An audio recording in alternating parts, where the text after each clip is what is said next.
11 points, 4 rebounds, and hitting almost half of his threes on the year. Carries a 7-point per game average. Kawhi Leonard lays it in for the Clippers. He's averaging 12 points in his last 10 games. All of those are starts. A key number for him, 41% from above the arc. Weather Larceny, here come the Clippers back the other way, leading 7-3. Well, I remember a week ago they got 2 of those against the Clippers. They were ready for that one. Paul George was ready to finish it in transition. And a timeout for San Antonio. Tough spot to take it in there. Plenty of time to shoot, however, for the Clippers. George has it on the wing. And he connects on the 3. Giving them space right now. Let's see if they double team. Into the paint. George for 3. Hit one earlier there. Knocks it down again. The Clippers lead by 10. All 5 starters have scored for the Clippers. George tries to go to work. A step back contested 20-footer. 6 to shoot. Going to have to do something quickly here. Pump fake on a 3. Bounces to George. Late in the clock. Contested triple. A couple of tough. Keldon Johnson tries to go to work on Leonard. Puts up a tough shot of his own, and Terrence Mann is there to clear it away. Now he can push the ball, pitch it ahead. They got the defense spread out. George finds a seam, glides in. So was not back on the defense, and they took advantage of it for the easy score. This time it's an open look for 3. It is short. Rebound falls right into the lap of Batum. Collins posting on Mann. The ball movement here for San Antonio. Wesley misses badly coming into. He's got a lot of energy. I don't know what Nicholas Batum should have done better on that job. I thought he was very good defensively. Reading about the guy they were going to eventually be employed by.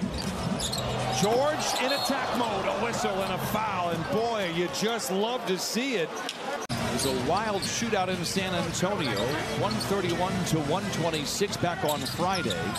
Jackson for 3 in the late shot clock. No, long shot, long rebound. Chicago, Milwaukee, and then Knicks and Nets for the Clippers. George lets it fly. Boy, he's got some talent.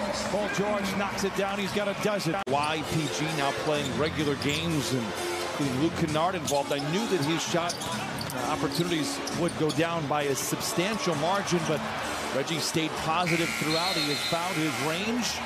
Clippers out in front by 15, have led by as many as 16, have not trailed in this first half. George curling, catching, and connecting. Paul George with 14 on 6 of 10 shooting. 62 to 44. George, a catch and shoot 3. George taking on Keldon Johnson, turns the corner from 20. And Paul George now with 6. 2:40 remain in the first half. George for 3. I'll tell you what, if you give him an inch, he's taking the shot. At 88 years old, still doing games, still doesn't miss a beat.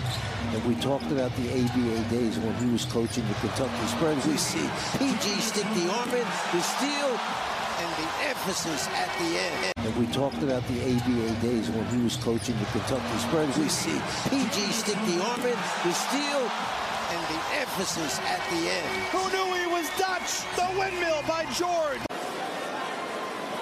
But I do like the offense for the Clippers, and it was just a matter of time. I really felt the entire time that this was going to come around. Still a long way to go. Norman Powell, a big reason why that offense has an uptick, but you just feel better about the way that the offense is played. Ball knocked out of bounds by San Antonio. Well, I'll be very honest, even if the Clippers were healthy all year, I didn't think you would see the best version of the Clippers until January. As Covington knocks down a 3. That face has jumped a dead. George to the rim, whistle, count the basket, and send him to the line for the old-fashioned three-point play. And it's kind of an inconsistent call, and it varies by crew.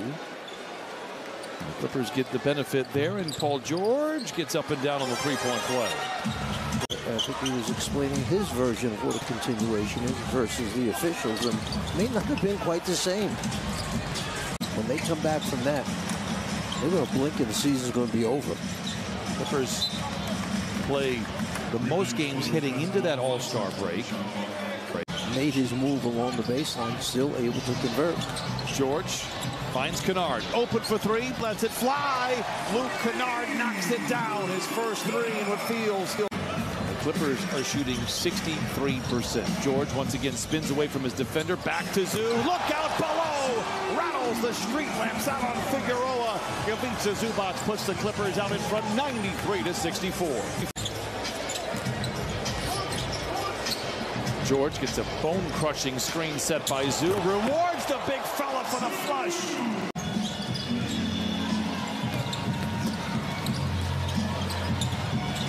Great ball movement. Ball down, brings the triple. Coming out of that timeout to start the fourth quarter, the energy. Covington with the steal. Powell is alone in the corner for three. It's good. 110-81. Defender goes by, move to your left one step, wide open. Collins goes to work on George, loses the ball, and the Spurs kind of coming undone here. The two start for the Clippers here in the fourth. Reggie inside lays it in. It's an 11-2 run to open up the frame, and the Clippers have their largest lead of the game, 115-83. The league's a better place when he is in it. We talked about it when we were in San Antonio on Friday as George glides to the rim and lays it in. And then how about in Houston, the combination of Ralph Sampson along with Hakeem Olajuwon. Okay, that's right. One thing the Spurs have been great at is not necessarily finding the top guys. It's the guys later in the draft that has kind of built that dynasty.